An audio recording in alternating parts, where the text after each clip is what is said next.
Hello friends, welcome my YouTube channel.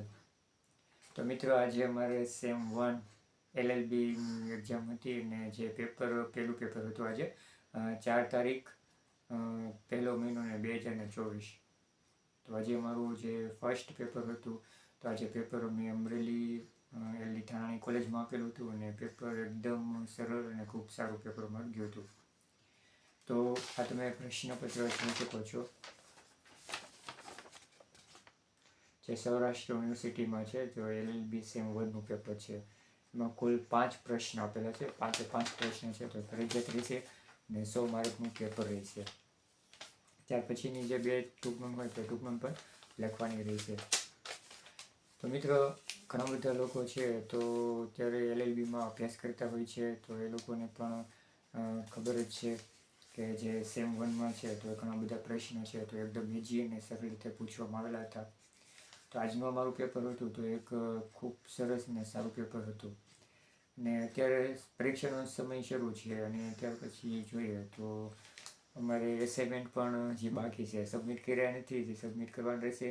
જે 5 વિષયનો assignment છે, એમાં એક વિષયમાં કુલ 2 પ્રશ્ન છે, એના 20-20 માર્ક રહેશે ને એ પણ અમારે કોલેજે જમા કરવાનું રહેશે. તો અત્યારે પણ પ્રક્રિયા છે તો શરૂ છે એસાઇનમેન્ટ લખવાની. તો અત્યારે આવીને સીધું એસાઇનમેન્ટ જ લખવાનું છે ને ઘણું બધું લખાઈ ગયું. 2 પ્રશ્ન લખાઈ જાય. હવે એની પછીના 2 પ્રશ્ન હજી બાકી છે, આ જોઈ શકો છો. તો એસાઇનમેન્ટ પણ હજી અત્યારે પ્રક્રિયાની શરૂ લખવાની.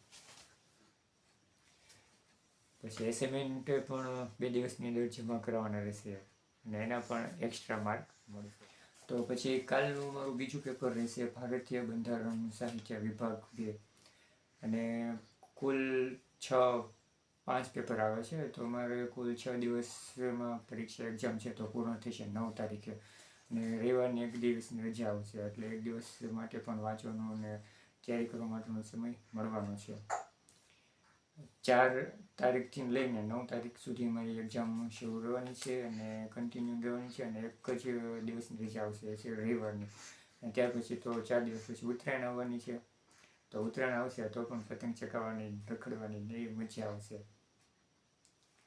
તો મિત્રો, ફરી વખત મળીશું નવા અંદાજ સાથે, નવા વિડીયો સાથે. તો ત્યાં લગીને જય હિન્દ, વંદે માતરમ. અને જે લોકો પરીક્ષા આપતા હોય LLBની અથવા તો કોઈ પણ પરીક્ષા હોય તો એ વિદ્યાર્થીઓને all the best of luck.